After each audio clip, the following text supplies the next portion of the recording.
말씀 출애굽기 25장 23절로 40절 말씀까지 보겠습니다. 너는 조각목으로 상을 만들되 장이 1규빗, 광이 1규빗, 고가 1규빗 반이 되게 하고 정금으로 싸고 주위에 금태를 두르고 그 사면에 손바닥 넓이만한 턱을 만들고 그 턱 주위에 금으로 태를 만들고 그것을 위하여 금고리 넷을 만들어 그 네 발 위 네 모퉁이에 달되 턱 곁에 달라.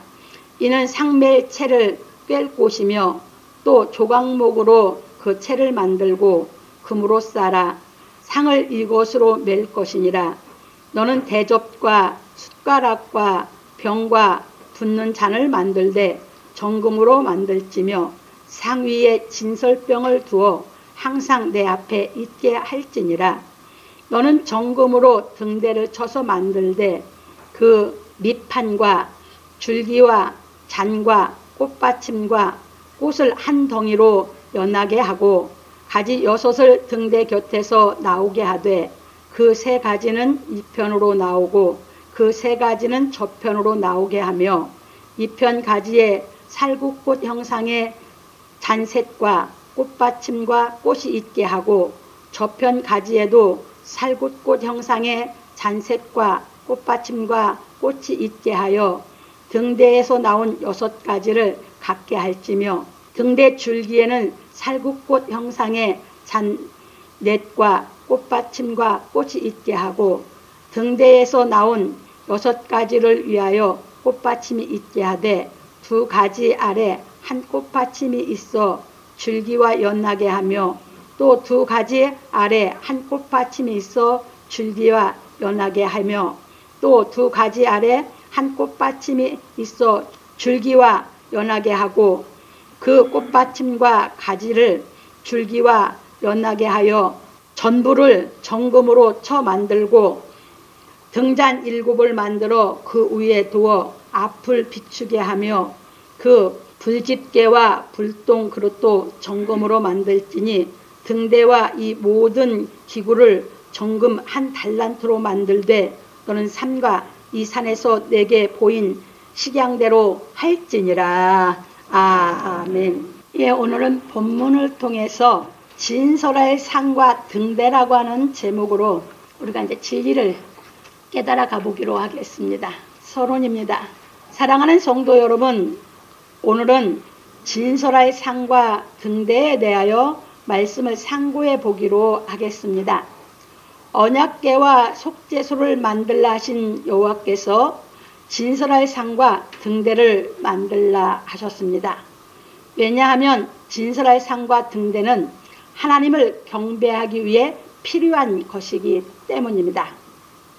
진설할 상은 매 안식일마다 제사장이 떡을 2줄로 진열할 때 사용되는 상입니다. 레위기 24장 5절로 6절 8절에 보면 잘 나와 있습니다. 이곳에 진설되는 떡은 많은 사람의 삶을 풍성하게 하려고 이 땅에 생명의 떡으로 오실 예수 그리스도를 예표하고 있는 것이고, 그래서 요한복음 6장 35절 58절에 보면 잘 나와 있습니다. 등대는 7개의 등잔으로 구성이 되어서 제사장이 밤에 하나님께 봉사하도록 만들었는데 레위기 14장 3절로 4절에 잘 나와 있습니다. 이 등대는 어두운 세상에 참 빛으로 오실 예수 그리스도를 예표하고 있는 것입니다. 요한복음 1장 9절에 잘 나와 있습니다. 그래서 우리는 예수 그리스도께서 가르치신 생명의 떡을 먹고 풍성한 삶을 살면서 세상의 빛이 되어야 하는 것입니다. 그런 거로 예수께서 말씀하시기를 너희는 세상의 소금이니 소금이 만일 그 맛을 잃으면 무엇으로 짜게 하리요? 후에는 아무 쓸데없어 다만 밖에 버리워 사람에게 밟힐 뿐이니라. 너희는 세상의 빛이라. 산 위에 있는 동네가 숨기지 못할 것이요 사람이 등불을 켜서 말 아래 두지 아니하고 등경 위에 두나니 이러므로 집안 모든 사람에게 비치느니라. 이같이 너희 빛을 사람 앞에 비치게 하여 저희로 너희 착한 행실을 보고 하늘에 계신 너희 아버지께 영광을 돌리게 하라. 마태복음 5장 13절로 16절에서 말씀하셨습니다. 그래서 우리는 세상에 빛이 되기 위하여 예수 그리스도께서 가르치신 복음 진리의 말씀을 깨달아 생명의 떡을 먹어야 하는 것입니다. 왜냐하면 우리 영혼이 풍성하지 못하면 선을 행할 수가 없기 때문입니다.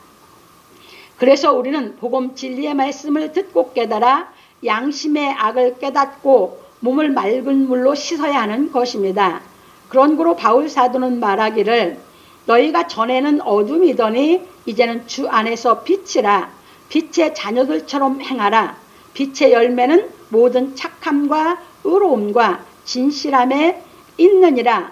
주께 기쁘시게 할 것이 무엇인가 시험하여 보고 너희는 열매 없는 어둠의 일에 참여하지 말고 도리어 책망하라. 저희의 은밀히 행하는 것들은 말하기도 부끄러움이라. 그러나 책망을 받는 모든 것이 빛으로 나타나느니 나타나지는 것마다 빛이니라. 에베소 5장 8절로 13절에서 말하였습니다. 그래서 우리는 선한 일을 행하기 위하여 복음 진리의 말씀을 깨달아 하나님께로부터 기름 부음을 받아야 하는 것입니다. 그러므로 우리 성도들은 예수 그리스도께서 행하신 십자가의 도에 대한 진리의 말씀을 깨닫고 영원히 풍성하여 선을 행함으로 말미암아 세상의 빛이 되어 하나님 아버지께 영광이 되기를 예수 그리스도의 이름으로 축원합니다. 조금 이제 설명을 드리면 예수 그리스도께서 그 성소 안에 진설할 떡이 있었고 등대가 맞은편에 있었거든요. 그것은 바로 이 땅에 오셔서 예수 그리스도께서 생명의 떡이 되어주시고 예수 그리스도께서 빛이 되어주시는 것을 이제 예표하고 있어요. 그러니까 우리가 예수 그리스도를 통해서 생명의 떡을 먹지 않으면 우리는 살 수가 없고 생명의 떡을 먹지 않으면 우리는 세상에 빛은 더더욱 들 수가 없어요. 그래서 예수 그리스도께서 이 땅에 오셔서 우리에게 주신 것이 생명의 떡이에요. 그래서 우리가 생명의 떡을 먹어야지만 우리는 예수 그리스도처럼 세상에 빛이 될 수 있어요. 그러니까 이 땅에 예수 그리스도가 오시기 전에는 생명의 떡이 없었고 그 다음에 이 세상에 진리의 빛, 참빛은 진리의 빛인데 이 땅에 진리의 빛이 없었던 것이에요. 그래서 예수님이 요한복음에서 말씀하실 때 이 성전을 헐라 내가 사흘 동안에 일으키리라 하셨죠. 그러니까 구약의 성막은 모든 구약의 성막이 있었던 전체는 다 누구를 예표하고 있는 거예요? 예수 그리스도를. 그래서 예수 그리스도께서 이 땅에 오셔서 비로소 이제 여러분들이 잘 깨달아야 되는 건 그럼 생명의 떡은 예수님이 준 게 무엇이 생명의 떡이냐? 십자가의 도에 대한 진리가 생명의 떡이에요. 그 말씀이 생명의 떡이에요. 말씀이 떡이고 그 다음에 예수님이 그 떡을 우리에게 주심으로 말미암아 우리에게 성령이 임하시게 되는 거죠. 그러면 성령이 임하시면 성령은 물이에요. 생명의 물이에요. 그렇게 되고 나면 우리가 떡과 예수님이 살과 피를 줬다고 그랬죠. 그러니까 그 떡을 먹어야 떡이 내가 깨달음이 먹어지면 내 속에는 뭐가 되는 것이에요? 피가 되죠. 생명이에요. 피는. 이게 각각으로 보니까 여러분들이 깨달아지지 않는 거예요. 예수님이 주신 말씀은 그 말씀 안에 뭐가 있었어요? 생명이. 그게 우리가 말씀이 깨달아지면 떡을 먹은 것이고 떡을 먹으면 우리에게 뭐가 임해요? 성령이 임했죠. 성령은 물이에요. 그러면 성령이 오면 뭐가 된 것이에요? 예수님 그 떡이 우리는 생명, 피가 된 것이에요. 그러면 우리는 생명이 와 있게 되는 것이죠. 그래서 예수님이 그 떡을 먹이러 오신 거고 떡이 돼서 떡을 먹이러 오셨고 우리는 예수님께 그 떡이 그러니까 그분이 가르친 말씀이 떡이기 때문에 그 떡을 먹으면 우리는 뭘 먹은 것이에요? 예수님의 살을 먹은 사람과 같은 거죠. 그러고 나면 이제 그 떡을 먹고 그 떡이 내가 깨달음이 왔으면 그건 그 떡이 이제 생명의 떡이라고 했는데 그 떡이 뭘로 내 속에서 변한 거야? 성령으로. 성령 안에 생명이. 그 내 속에 뭐가 들어온 거야? 생명이 들어온 거죠. 그래서 성령이 변해졌으니까 그건 예수님의 생명이신 피고 그 피 안에 생명이 우리에게 와서 우리는 무슨 생명을 받은 거예요? 영생하는 생명을. 육신에 속한 생명이 아니고 어떤 생명? 영생하는 생명이 우리 안에 온 것이죠. 그래서 그 말씀을 하고 있는 게 요한복음 1장 1절에서 이제 14절까지가 그 말씀을 하고 있는 것이에요. 우리 안에 그 생명이 들어오는 것까지.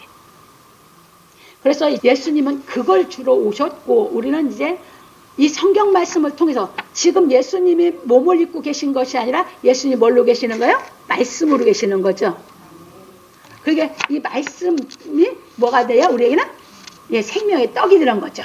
그래서 이걸 깨달아서 우리가 먹은 만큼 우리 영혼은 풍성해지는 것이에요. 무슨 말인지 아셨어요? 우리 영혼이 자꾸 풍성해지니까 내 마음이 풍성해진다고 하는 것은 그만큼 여유가 있고 사랑할 수 있는 힘이 있다는 얘기예요. 그러니까 뭐가 되는 겁니까? 그 사랑을 행해서 빛이 되는 것이죠. 근데 그 진리의 말씀, 생명의 떡을 먹지 않으면 내 영혼이 풍성하지가 않으니까 사랑할 능력이 없으니까 내가 사랑을 행할 수가 없는 것이죠. 그러니까 하나님의 사랑으로 우리가 살아가는 것만이 세상에 빛이 되는 것이죠. 그 얘기예요. 그래서 우리가 그 사랑을 깨달으려면 무엇부터 가르쳤어요? 예수님이 소금부터 가르쳤잖아. 너희는 세상의 소금이니 했어요. 그러니까 우리가 그 말씀을 깨달아서 그 말씀이 내 안에 생명으로 오면 나는 그 말씀을 해내니까 내 몸으로 볼 때 뭐가 따르는 거예요? 희생이. 그렇죠? 사랑은 피는 꽃이라면 희생이 밑에 양분으로 있어야 되죠. 하나님의 사랑을 깨달은 사람이 뭘로 먼저 하는 거예요? 사랑을 행하려니까 희생이 나가는 거죠. 그렇게 소금부터 얘기해요. 그래서 소금은 노가 없어진다고 그랬죠. 그러면 나라고 하는 존재는 사랑 안에서 없어야죠. 그래서 녹아져야 이것이 빛이 되는 것이에요. 그래서 마태복음 5장에서 이게 논리적으로 정확하게 절차를 가르쳐서 우리가 어떻게 해서 생명의 떡을 먹고 어떻게 내가 그 사랑을 알아서 그 사랑을 내가 깨달아서 풍성해져서 내가 어떻게 그 사랑을 행해서 빛이 되는가 하는 것을 가르쳐준 걸 깨달으시기 바랍니다.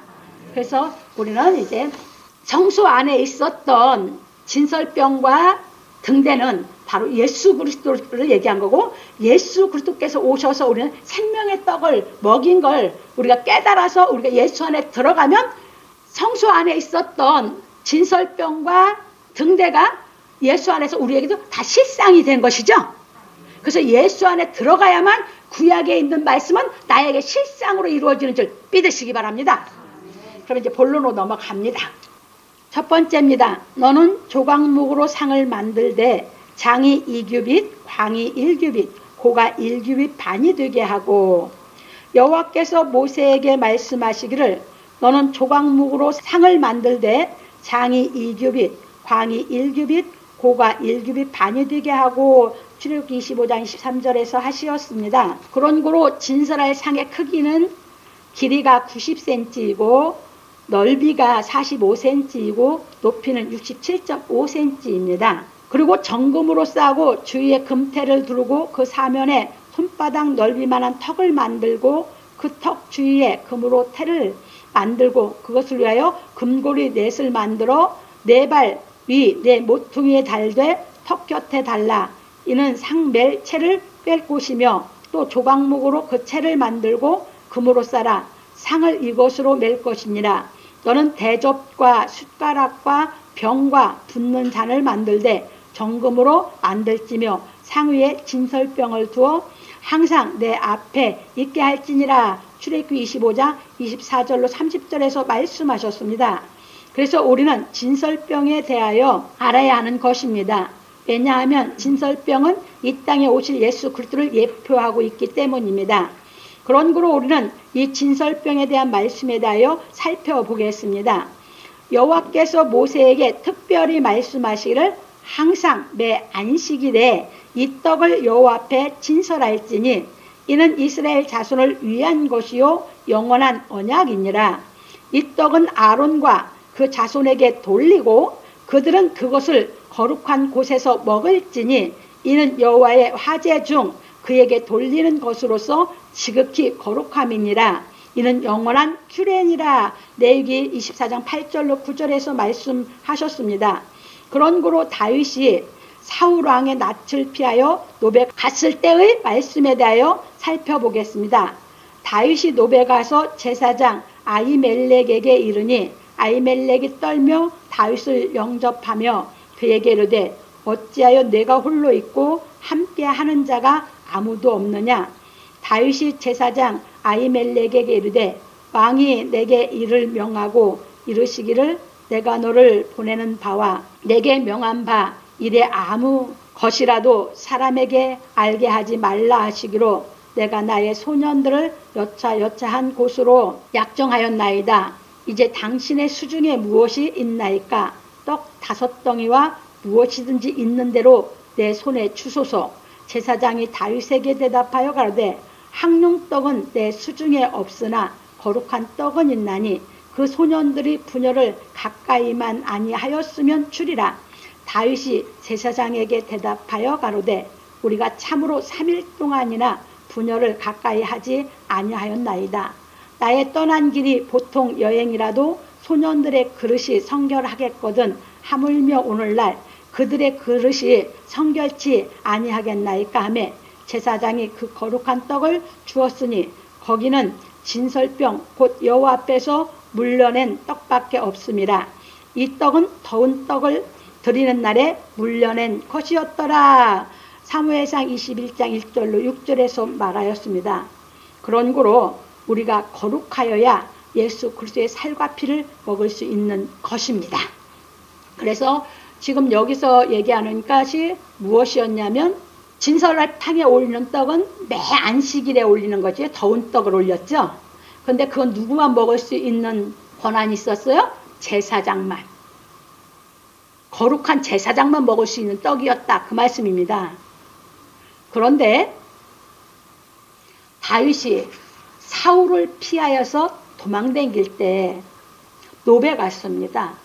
그래서 거기에 가서 제사장 누구한테 들어갔냐면 아히멜렉의 제사장이 있는 집에 들어갔습니다.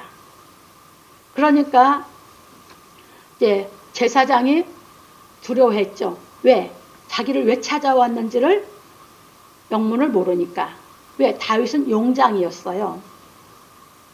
그러다 보니까 이제 대화를 하다 보니까 다윗이 내가 왔다 간 걸 아무한테도 말하지 말라고 하면서 내가 온 것은 떡을 좀 달라, 먹을 것을 좀 달라, 이렇게 얘기를 한 거죠. 그러니까 이 제사장 아히멜렉이 뭐라고 합니까? 내게 항상 먹는 떡은 없고 거룩한 떡만 있다. 진설병이에요. 그런데 그것을 아무나 먹을 수 없으니까, 거룩한 사람은 먹을 수 있으니까 그 소년들이 여인을 가까이 아니했다면 줄 수 있지만 여인을 가까이 해서 거룩하지 않다면 줄 수가 없다, 이렇게 얘기했어요. 그게 다윗이 뭐라고 해요? 보통 여행이라도 여행을 떠나면 가까이 할 수 없이 다니잖아요. 근데 이것은 여행이 보통 여행도 아니란 말이에요. 무슨 말인지 아셨어요? 그런데 당연히 그런 생활을 할 수가 없었다라고 얘기하니까 그 거룩한 떡을 줬어요. 이해하셨습니까? 왜? 거룩한 사람만 먹을 수 있었기 때문에. 그래서 아히멜렉은 그래서 거룩하지 않으면 줄 수가 없다라고 얘기를 해서 그 가까이 아니고 거룩하다면 줄 수 있다고 그래서 다윗에게 주어서 갖고 간 거거든요. 이제 이해 드셨죠? 그래서 이제 거룩한 떡은 누구만 먹게 했다? 거룩해져야만 먹게 했다. 그래서 이것을 이제 진리에서 우리가 깨달아 가는 것입니다. 이제 넘어갑니다. 그런 거로 우리가 거룩하여 예수 그리스도의 살과 피를 먹을 수 있는 것입니다.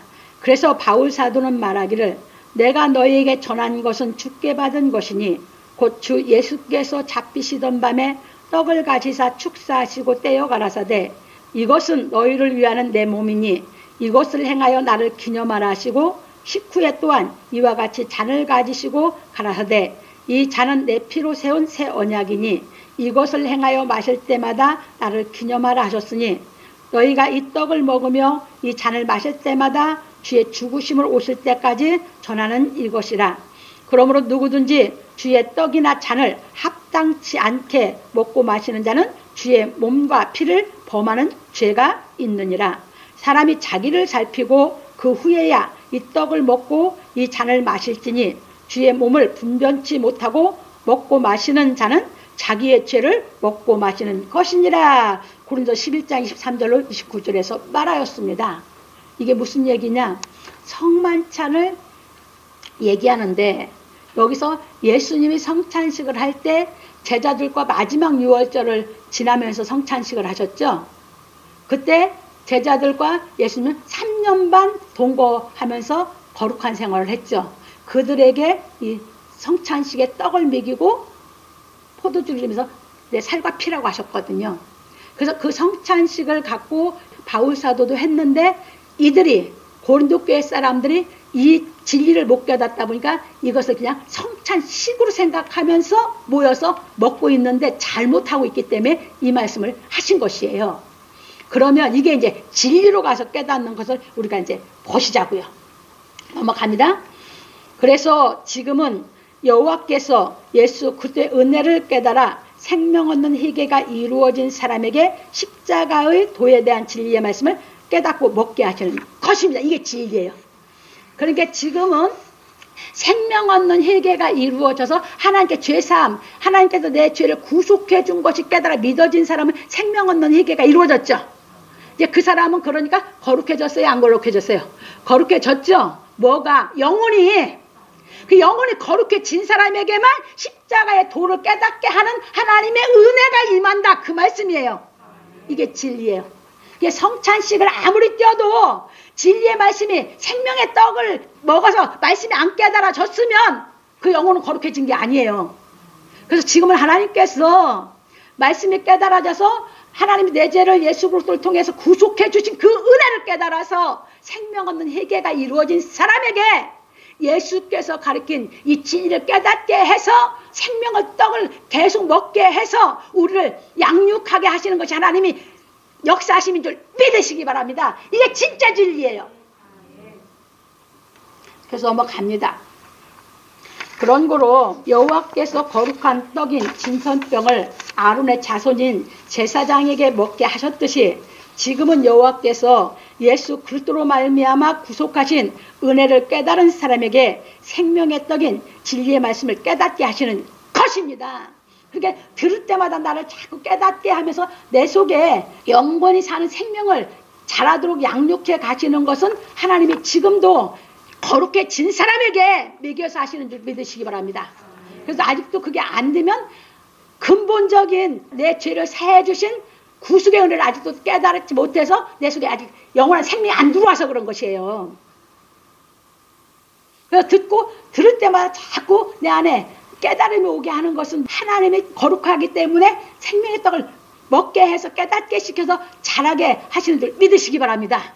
그러니까 성령이 처음에 받았을 때마다 자꾸 생명의 떡을 먹으면서 내 안에 성령이 충만해져 간다. 쉽게 하면 여러분들의 영혼이 풍성해져 간다. 그 말이에요. 그래야 이제 진짜 사랑의 능력이 있어서 내가 희생하면서도 기뻐서 그 사랑 때문에 기뻐 희생하면서 세상에 빛이 되죠. 그 풍성한 은혜, 성령의 능력이 없으면 여러분 희생 못해요. 기쁘지 않아서 못합니다. 근데 그게 있으면 기뻐서 그냥 저절로 희생이 돼요. 이해되셨습니까? 그래서 하나님이 자꾸 깨닫게 해서 여러분들을 더 거룩하게 자꾸 더 거룩해지게. 왜냐면 성령이 내 안에 오신 성령이 뭐야? 이제 온전히 거룩해질 때까지 하나님이 깨닫게 먹이시는 줄 믿으시기 바랍니다. 넘어갑니다. 그래서 베드로 사도는 말하기를 오직 너희는 택하신 족속이요 왕같은 제사장들이요 거룩한 나라요 그의 소유된 백성이니 이는 너희를 어두운 데서 불러내어 그의 기이한 빛에 들어가게 하신 자의 아름다운 덕을 선전하게 하려 하심이라. 너희가 전에는 백성이 아니더니 이제는 하나님의 백성이요 전에는 긍휼을 얻지 못하였더니 이제는 긍휼을 얻은 자니라. 사랑하는 자들아 나그네와 행인 같은 너희를 권하노니 영혼을 거스려 싸우는 육체의 정욕을 제어하라. 베드로전서 2장 9절로 11절에서 말하였습니다. 이 생명의 떡을 먹게 되면 먹게 될수록 육체의 정욕을 여러분들이 자꾸 이겨서 제어하게 되는 줄 믿으시기 바랍니다. 왜? 그렇게 거룩한 제사장이죠. 그러니까 육신에 속했을 때 아히멜렉에게 왔을 때 아히멜렉이 여자를 가까이 하지 말라 했던 것이 뭐야? 그것은 육신의 정욕에 속하기 때문에 그랬던 것이거든요. 이해되셨죠? 그래서 이제 진리가 깨달아지면 그걸 이겨가는, 제어해서 이겨가는 거룩한 사람이 되어가는 줄 믿으시기 바랍니다. 그러니까 내가 거룩해진 만큼 내 영혼은 자꾸자꾸 더 풍성하고 성령은 자꾸자꾸 충만해져 가는 것이죠. 그 깨달아 성령 충만한 건 없어지는 게 아니라 불변이야. 기분 좋았다 나빴다는 건 성령이 아닙니다. 말씀이 깨달아서 불변의 사랑이 있으면 언제든지 그 불변의 사랑만큼은 내가 희생할 수 있는 능력이 있어요. 이제 이해되셨습니까? 진리의 말씀이 깨달아지지 않으면 찬송 많이 불러 자기 기분 좋으면 성령 충만한 줄 알아. 말씀 깨달아지지 않았으면 성령 충만한 거 아니야. 기분 좋았다 기분이 푹 꺼져. 성령이 무슨 뭐야? 성령이 왜 이랬다 저랬다 이랬다 저랬다. 성경 말씀이 깨달아지면 불변의 기쁨이야. 아시겠습니까? 그것은 누가 뺏어가지도 못하고 그것은 내가 깨달아 이긴 만큼 항상 불변에게 내 마음을 풍성하게 붙잡아 준 줄 믿으시기 바랍니다. 감정적인 신앙하지 마세요. 진짜 진리의 말씀이 깨달아져서 여러분들이 영원히 살아나는 신앙을 하시기 바랍니다. 그래서 베드로 사도도 얘기했죠. 거룩한 사람만 뭐 할 수 있다? 생명의 떡을 자꾸자꾸 먹어서 풍성하게 해주신다. 그래서 베드로 사도가 그 생명 얻는 희계가 이루어진 사람들에게, 거룩해진 사람에게 자꾸자꾸 깨닫게 하시는, 이제 이 말씀이 깨달아짐을 얘기하면서 이걸 깨달아지면 육신의 정욕을 제어한다는 것은, 바울 사도는 육체와 함께 정과 육신 십자가에 못 박는다고 얘기했어요. 왜? 말씀이 깨달아지면 그게 저절로 되거든. 거룩해지니까. 이해되셨어요? 그런데 여기서 베드로 사도는 자꾸 생명의 떡을 먹어서 육신의 정욕을 제어하라, 이렇게 말씀하셨어요. 이해되셨죠?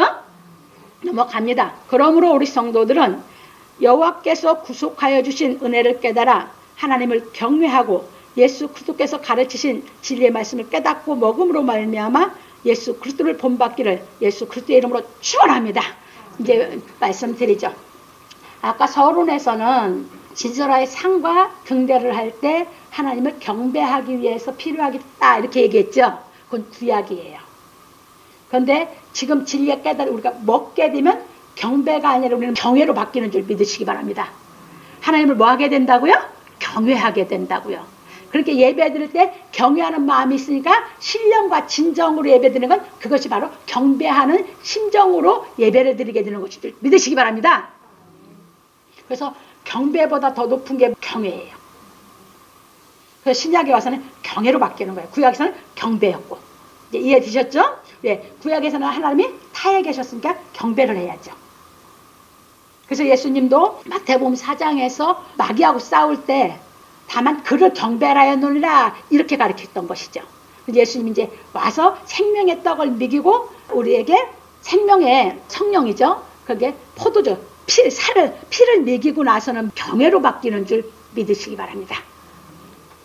넘어갑니다. 두 번째입니다. 너는 정금으로 등대를 쳐서 만들되 그 밑판과 줄기와 잔과 꽃받침과 꽃을 한 덩이로 연하게 하고 진설병의 상에 대하여 말씀하신 여호와께서 말씀하시기를 너는 정금으로 등대를 쳐서 만들되 그 밑판과 줄기와 잔과 꽃받침과 꽃을 한 덩이로 연하게 하고 가지 6을 등대 곁에서 나오게 하되 그 3가지는 이편으로 나오고 그 3가지는 저편으로 나오게 하며 이편 가지에 살구꽃 형상의 잔셋과 꽃받침과 꽃이 있게 하고 저편 가지에도 살구꽃 형상의 잔셋과 꽃받침과 꽃이 있게 하여 등대에서 나온 6가지를 갖게 할지며 등대 줄기에는 살구꽃 형상의 잔넷과 꽃받침과 꽃이 있게 하고 등대에서 나온 6가지를 위하여 꽃받침이 있게 하되 2가지 아래 한 꽃받침이 있어 줄기와 연하게 하며 또 두 가지 아래 한 꽃받침이 있어 줄기와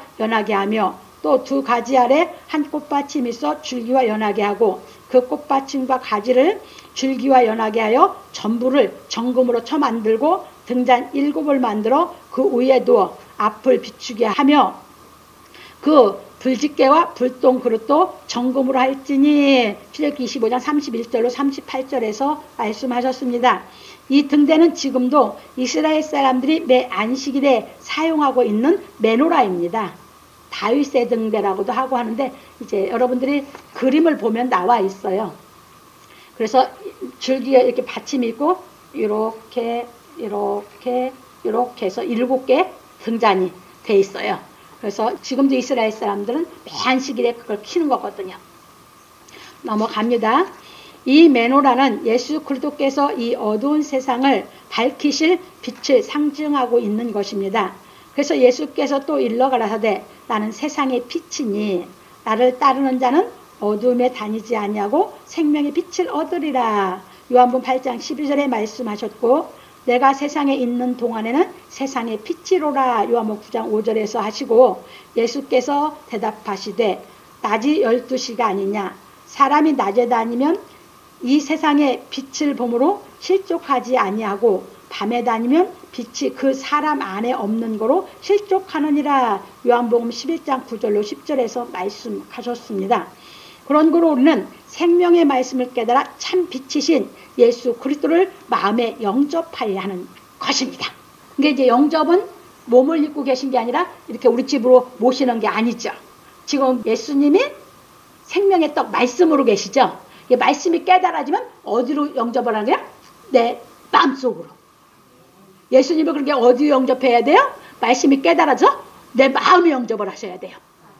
그게 내 마음에 영접이 안 됐으면 내가 죄가 없어진 것도 모르고 내가 하나님의 말씀을 깨달아져서 내가 거룩해져 가는 것도 모르고 이렇게 되는 거예요. 그러니까 자꾸 많은 사람들이 이 진리의 말씀을 못 깨달으면 하나의 형식적인 신앙으로 유대인들처럼 신앙을 그렇게 한다고요. 그러니까 이 사람들은 매주일 이 메노라라는 등불을 켜고 있어요. 그게 하나님을 섬기는 것인 줄 알고 그 메노라는 예수 그리스도를 상징한 것인데 이제 이해되셨어요? 근데 예수 그리스도만 상징한 것이 아니고 예수님은 오셔서 우리에게 이 생명의 떡을 먹여서 그 메노라가 결국은 우리가 그 메노라 빛같이 이 세상에 빛이 뜨게 하신 것이 하나님이시고 예수 그리스도인 걸 믿으시기 바랍니다. 그러면 우리가 진짜 세상에 빛이 되면 그 메노라는 필요 있어요? 없어요?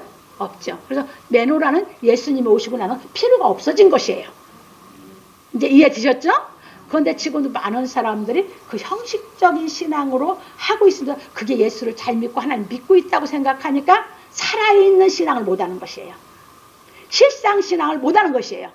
우리는 진리를 깨달아서 예수님을 생명의 떡이시고 그분이 이 세상에 빛이신 분이 내 안에 오셔서 나를 풍성하게 해주시면 내가 풍성해져서 이 세상에 내가 생명의 떡이신 예수를 먹었으므로 세상의 빛으로 화하게 되는 줄 믿으시기 바랍니다.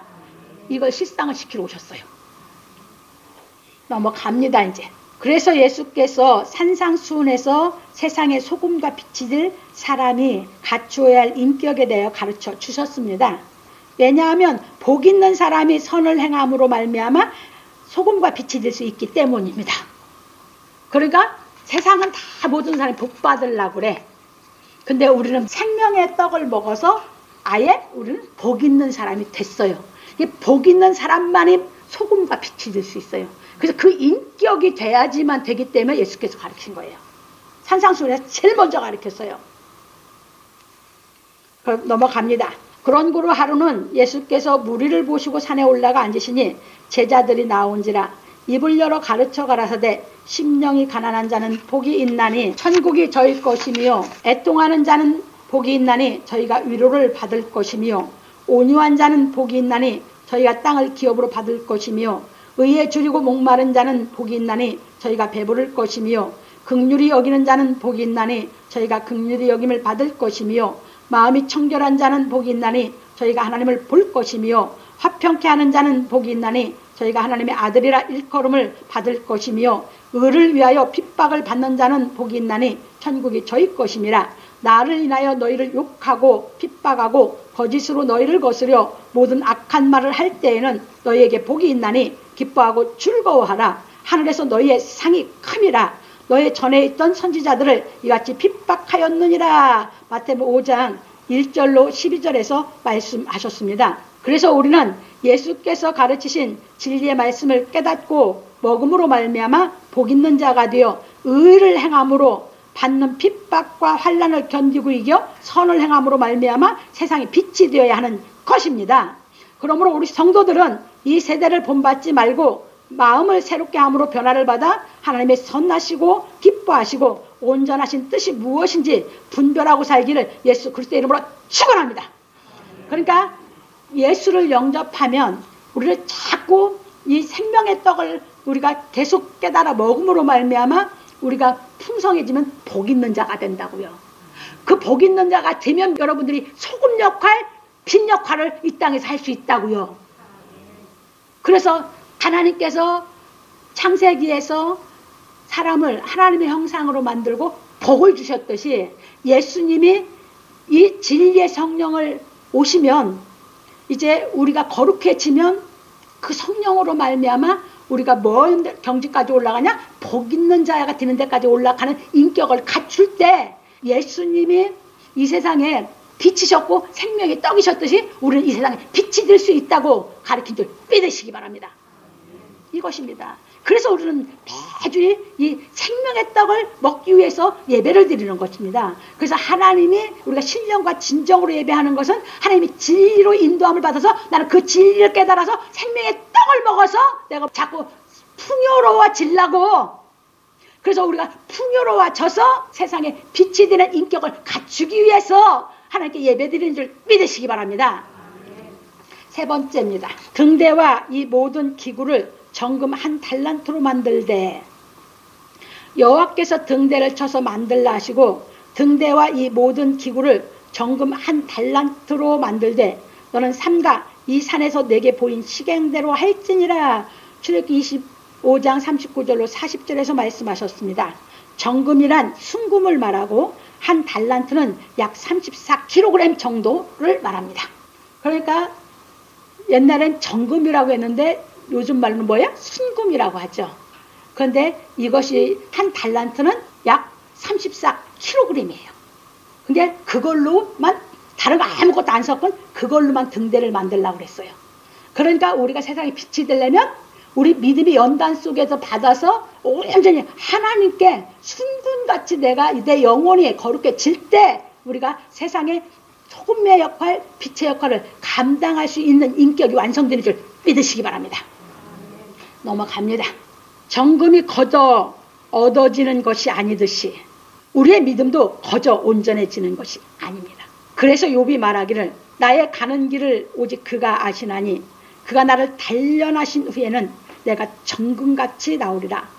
내 발이 그의 걸음을 바로 따랐으며 내가 그의 길을 지켜 치우치지 아니하였고 내가 그의 입술의 명령을 어기지 아니하고 일정한 음식보다 그 입의 말씀을 귀히 여겼구나. 그는 뜻이 일정하시니 누가 능히 돌이킬까? 그 마음에 하고자 하시는 것이면 그것을 행하시나니 그런즉 내게 작정하신 것을 이루실 것이라. 이런 일이 그에게 많이 있느니라. 욥기서 23장 10절로 14절에서 말하였습니다. 욥이 왜 연단받는다고요?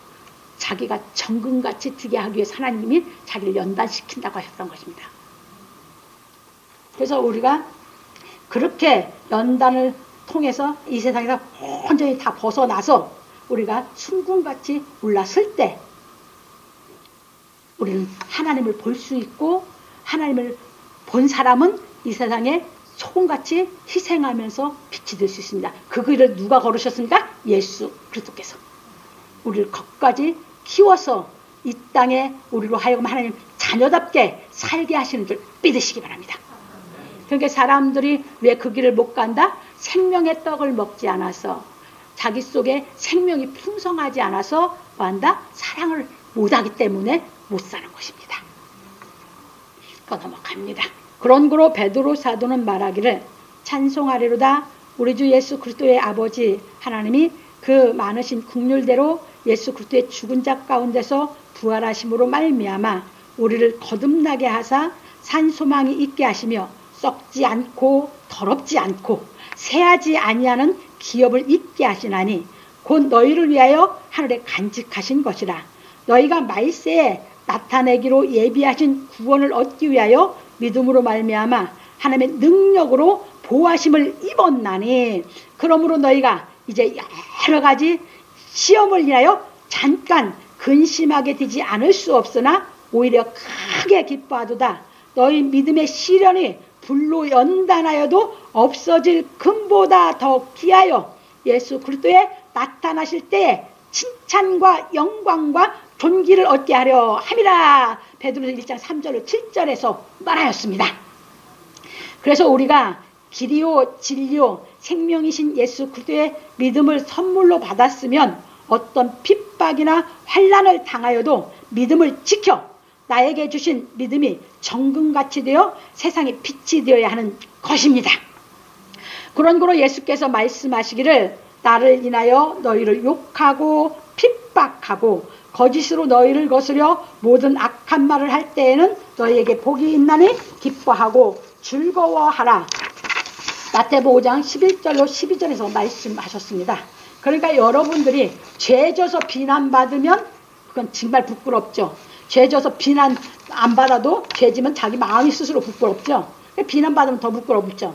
그런데 여러분들이 의를 행해서 핍박받고 비난받는 것은 뭐하지 않다? 부끄럽지 않다. 내 속에서 근본 부끄럽지 않기 때문에 그들이 해도 나는 뭐다? 떳떳하고 부끄럽지 않게 되는 줄 믿으시기 바랍니다. 이것입니다. 그래서 예수께서 나를 인해서 예수님 뭐기 때문에? 예수님이 불변의 진리시기 때문에 그걸 깨달아서 그분의 말씀을 깨닫고 그분의 말씀대로 사는데 핍박이 오고 고난이 닥친다? 그러면 그건 못 받고 변할 수가 없어요. 그게 성령이요.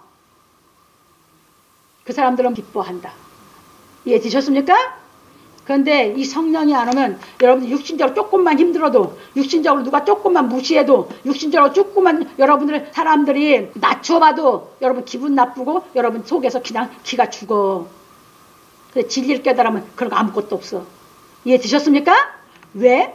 하나님 앞에 내가 의를 행하고 살기 때문에 하나님 앞에 떳떳한데 사람들 가운데 떳떳한 건 말할 것도 없잖아요. 이해되셨습니까? 그래서 그렇게 핍박받을 때는 뭐하지 않다? 우리가 기뻐할 수 있는 내가 진짜 이 땅에 의를 행하고 살고 이 땅에 내가 빚진 삶을 사는 것이 정확하기 때문에 기뻐지는 줄 믿으시기 바랍니다. 그 얘기예요. 넘어갑니다.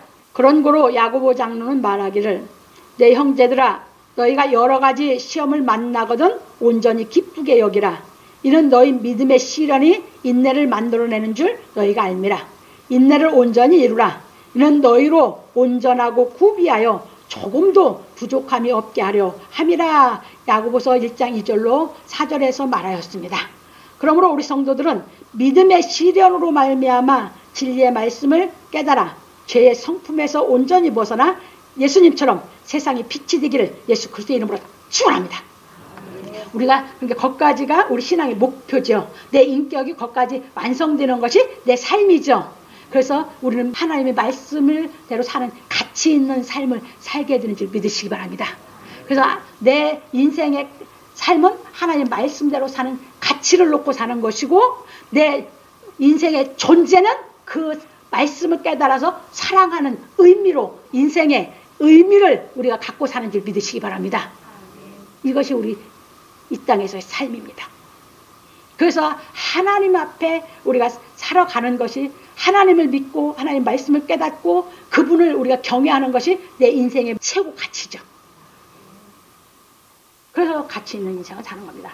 세상 사람들은 인생의 가치 자체를 못 찾고 다 혼돈 속에서 헤매고 삽니다. 근데 진리가 깨달아진 사람은 아닙니다.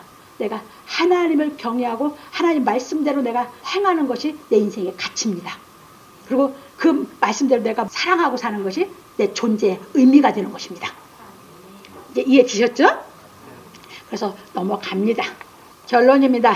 오늘 우리는 진설할 상과 등대에 대해서 배웠습니다.